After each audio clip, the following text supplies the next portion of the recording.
అవును, నువ్వు ఇంకా ఇక్కడే ఉన్నావేంటి? రేపు నీ పెళ్ళి కదా. మీ అందరికీ ఓ విషయం చెప్పాలి.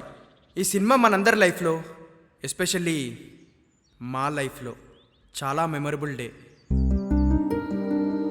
ఎందుకంటే నేను అంజనా పెళ్ళి చేసుకోబోతున్నాం. అంజనా